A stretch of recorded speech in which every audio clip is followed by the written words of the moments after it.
Welcome to Improving Sales Performance, a podcast highlighting tips and insights aimed at helping sales organizations realize and maybe even exceed their goals. Here, we chat with thought leaders, experts, and gurus who have years of sales experience from a wide range of industries. I'm your host, Matt Sunshine, CEO at the Center for Sales Strategy, a sales performance consulting company.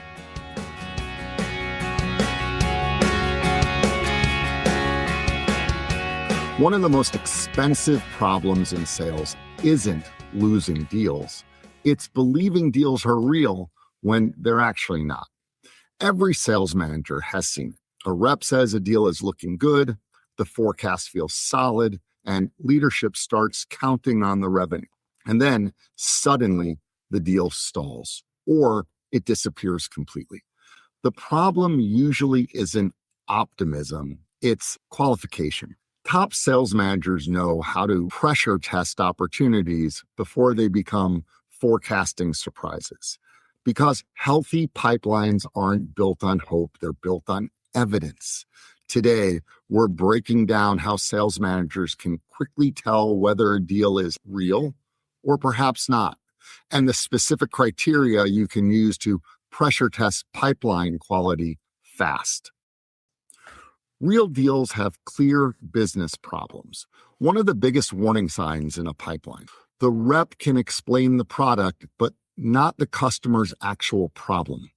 Top managers pressure test deals by asking, what business issue are they trying to solve? Why does this matter right now? What happens if they do nothing? If the answers are vague or they're surface level or overly product focused, the deal may not be real quite yet, because real urgency comes from business impact, not product interest. A prospect liking your solution is not the same thing as needing to make a decision. Real deals have access to decision makers. A lot of deals look healthy until you realize the salesperson is talking to someone who can't actually move the process forward. Top managers will consistently ask, who's involved in the decision? Have we spoken directly to the decision makers? Who ultimately owns budget approval? What does their buying process actually look like? One strong contact does not equal deal control. And when managers fail to pressure test access early, forecast accuracy suffers later.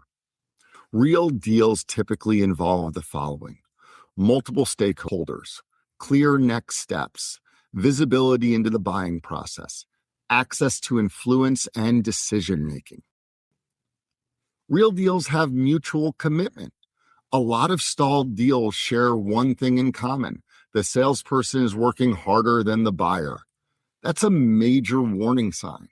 Top managers look for evidence of mutual commitment. They look for things like, are meetings happening consistently? Is the buyer bringing in other stakeholders? Are they responding quickly? Are they completing agreed upon next steps? Is momentum moving both directions? Interest alone isn't enough. Real deals involve buyer engagement and action. Because when urgency is one-sided, the opportunity usually isn't as strong as it appears. Real deals have specific next steps. One of the fastest ways to pressure test pipeline quality: look at the next step. Weak deals often end with vague language like, we'll circle back, or they're thinking about it, or we're waiting to hear from them. Strong deals usually have a scheduled follow-up, a defined timeline, clear ownership, and agreed upon actions. So top managers will often ask, what specifically happens next? When is the next conversation scheduled? What commitment did the buyer make? If the next step isn't concrete, the deal may not be progressing as much as the pipeline suggests. Real deal reviews focus on risk, not optimism. Average deal reviews often sound like forecasting sessions. Top managers approach them differently. They actively look for risk, not to discourage reps, but to improve accuracy and strategy. So they'll ask questions like, what could cause this deal to stall? What assumptions are we making? What evidence supports the close date? What haven't we validated just yet? That mindset changes pipeline quality dramatically because the goal of deal reviews isn't just confidence, it's clarity. And clarity leads to better forecasting, stronger coaching, and fewer surprises. Top managers normalize healthy skepticism. Pressure testing deals isn't about negativity, it's actually about discipline.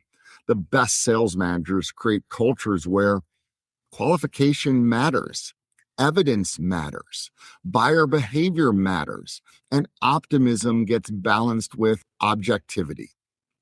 Because reps naturally want deals to close. That's human. Managers help create a balance by slowing down assumptions and sharpening thinking. And over time, that'll create stronger pipelines, better forecasting, more effective coaching, and higher quality opportunities overall. So let's wrap this up. The best sales managers don't wait until the quarter ends to discover a deal wasn't real. They pressure test opportunities early and consistently. So if you want stronger pipeline quality, look for real business problems, validate decision-making access, watch for mutual commitment, demand clear next steps, and coach reps to identify risk honestly. Because healthy pipelines aren't built on optimism alone. They're built on qualified opportunities and disciplined deal management. This has been Improving Sales Performance. Thanks for listening. If you like what you heard, join us every week by clicking the subscribe button. For more on the topics covered in the show, visit our website, thecenterforsalesstrategy.com. There, you can find helpful resources and content aimed at improving your sales performance.